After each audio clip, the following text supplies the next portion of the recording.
मध्य प्रदेश का छिंदवाड़ा और महाराष्ट्र का नागपुर जिला, यहाँ बीते 1 सवा महीने में 14 बच्चों की मौत हुई है।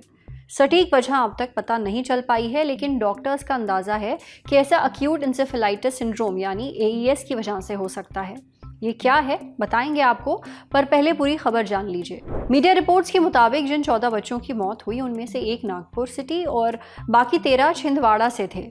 सभी बच्चे अस्पताल में भर्ती थे और सबकी उम्र 15 साल से कम थी। डॉक्टर्स का कहना है कि जब इन बच्चों को अस्पताल लाया गया तो सभी को बहुत तेज बुखार था। कुछ ही घंटों के अंदर कई बच्चों की हालत बिगड़ गई। कुछ बच्चे भर्ती होने के 24 घंटों के अंदर बेहोश हो गए। ज्यादातर बच्चों की किडनियों ने काम करना बंद कर दिया। इससे उनमें पेशाब बनना भी बंद हो गया। बच्चों की जान बचाने के लिए उन्हें डायलिसिस पर रखा गया, वेंटिलेटर सपोर्ट दिया गया, पर फिर भी उन्हें बचाया नहीं जा सका। मध्य प्रदेश के छिंदवाड़ा में जो 13 बच्चों की मौत हुई है उनमें से 6 परासिया ब्लॉक में हुई हैं। ये सभी बच्चे 3 से 10 साल के बीच थे। फिलहाल इस ब्लॉक को हाई अलर्ट जोन घोषित कर दिया गया है। अब तक जो टेस्ट हुए हैं उनसे किसी जाने पहचाने वायरल या बैक्टीरियल इन्फेक्शन का पता नहीं चल सका है। पुणे के नेशनल इंस्टीट्यूट ऑफ वायरोलॉजी और national centre for disease control यानी कि NCDC की टीमें भी जांच के लिए भेजी गई हैं। नागपुर के कई अस्पतालों में अभी भी ऐसे लक्षणों के साथ बच्चे भर्ती हो रहे हैं, इसलिए आसपास के भी कई जिलों में निगरानी बढ़ा दी गई है। इंडिया टुडे की एक रिपोर्ट के मुताबिक हाल के कुछ मामलों को अब इंसेफेलाइटिस के बजाय अक्यूट एंसेफेलोपैथी की कैटेगरी में रखा गया है। एंसेफेलाइटिस यानी कि दिमाग में सूजन आना, जो आमतौर पर वायरस, बैक्टीरिया, फंगस या ऑटो इम्यून रिएक्शंस की वजह से होता है। लेकिन अक्यूट एंसेफेलोपैथी दिमाग पर असर करने वाले टॉक्सिन्स यानी जहरीले तत्वों या वातावरण में मौजूद हानिकारक चीज़ों की वजह से भी हो सकती है। अभी तक ये पक्के तौर पर पता नहीं चला है कि बच्चों की मौत का एग्जैक्ट कारण क्या है। अभी सभी जांचों के नतीजे आने का इंतजार हो रहा है, लेकिन अक्यूट एंसेफेलाइटिस सिंड्रोम की संभावना को नज़रअंदाज नहीं किया गया है। अब अक्यूट एंसेफेलाइटिस सिंड्रोम क्या है, इसके बारे में हमने जाना Marengo Asia International Institute of Neuro and Spine Gurugram के चेयरमैन डॉक्टर प्रवीण गुप्ता से। डॉक्टर प्रवीण बताते हैं कि अक्यूट एंसेफेलाइटिस सिंड्रोम यानी कि AES को बोलचाल की भाषा में हम चमकी बुखार कहते हैं। ये शब्द उन कंडीशंस के लिए इस्तेमाल किया जाता है जिनमें दिमाग में सूजन आ जाती है। अक्यूट एंसेफेलाइटिस सिंड्रोम होने पर कुछ खास लक्षण दिखाई देते हैं, जैसे अचानक तेज बुखार आना, सिर दर्द, उल्टी, कन्फ्यूजन यानी भ्रम होना, दौरे पड़ना, रोशनी से परेशानी होना, बेहोश हो जाना, सांस लेने में दिक्कत होना, गर्दन और पीठ में जकड़न होना और ऊंघाई आना। गंभीर मामलों में याददाश्त जा सकती है, मरीज कोमा में जा सकता है, उसे लकवा मार सकता है, देखने, बोलने, सुनने में परेशानी हो सकती है, यहाँ तक कि जान भी जा सकती है। 15 साल से कम उम्र के बच्चे अक्यूट एंसेफेलाइटिस सिंड्रोम की चपेट में सबसे ज़्यादा आते हैं।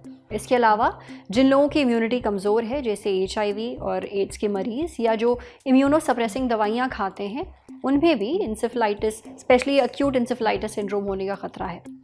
भारत में अक्यूट इंसेफेलाइटिस सिंड्रोम होने का सबसे बड़ा कारण जापानीज इंसेफेलाइटिस वायरस है। इसके अलावा ये इन्फ्लुएंजा ए virus, herpes simplex virus, parvovirus B19, dengue और एप्स्टाइन बारे वायरस की वजह से भी हो सकता है।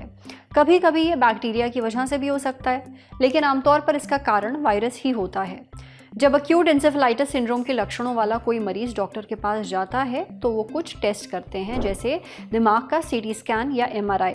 इससे पता चलता है कि दिमाग में सूजन है या नहीं, और अगर है तो दिमाग के किस हिस्से पर असर पड़ा है। स्पाइनल टैप यानी कि लंबर पंचर नाम का टेस्ट भी किया जाता है। इससे हमारे दिमाग के आसपास मौजूद जो फ्लूइड है, CSF यानी कि सेरेब्रोस्पाइनल फ्लूइड, उसको जांचा जाता है, ये पता लगाने के लिए कि कहीं इसमें कोई वायरस या फिर इन्फेक्शन करने वाला कोई एजेंट तो नहीं है जो दिमाग और उसके आसपास सूजन या इन्फेक्शन पैदा कर सकता है। इलेक्ट्रोएन्सेफेलोग्राम यानी कि EEG टेस्ट भी होता है। इसमें मरीज के दिमाग की एक्टिविटी रिकॉर्ड की जाती है, ये चेक करने के लिए कि दिमाग में कोई अबनॉर्मल यानी असामान्य पैटर्न तो नहीं है। दिमाग की बायोप्सी भी की जा सकती है। ऐसा तब किया जाता है जब नॉर्मल इलाज से मरीज की हालत ना सुधरे और कंडीशन बिगड़ती जाए। इसके साथ ही मरीज के ब्लड टेस्ट वगैरह भी किए जाते हैं। अब बात इलाज की। एक बार अक्यूट एंसेफेलाइटिस सिंड्रोम का कारण पता चल जाए तो उस हिसाब से एंटीवायरल या एंटीबैक्टीरियल दवाइयाँ दी जाती हैं। साथ ही सूजन कम करने वाली दवाइयाँ भी दी जाती हैं। मरीज को खूब आराम करने और फ्लूइड पीने को कहा जाता है। एक्यूट एंसेफेलाइटिस सिंड्रोम से बचाने वाली कोई वैक्सीन तो अब तक नहीं बनी है, पर जिस वजह से ये सबसे ज़्यादा फैलता है यानी कि जापानीज़ एंसेफेलाइटिस वायरस, उससे बचाने वाली वैक्सीन ज़रूर है। इस वैक्सीन की 2 खुराकें बच्चों को दी जाती हैं, एक 9 महीने की उम्र में खसरे के टीके के साथ और दूसरी जो है 16 से 24 महीने की उम्र में डीपीटी बूस्टर के साथ। देखिए, अगर समय रहते एक्यूट एंसेफेलाइटिस सिंड्रोम का पता चल जाए तो मरीज़ पूरी तरह ठीक हो सकता है, लेकिन अगर इलाज में देर हो, दिमाग में सूजन बहुत ज़्यादा बढ़ जाए या मरीज़ पहले से कुपोषित हो, तब उसकी जान जाने का रिस्क रहता है। कई बार मरीज़ बच तो जाते हैं लेकिन दिमाग पर असर रह जाता है। इससे मानसिक विकास धीमा हो जाता है, चीज़ें सीखने में दिक्कत होती है, बोलने चलने में भी परेशानी होती है। इसलिए सतर्कता बहुत ज़रूरी है।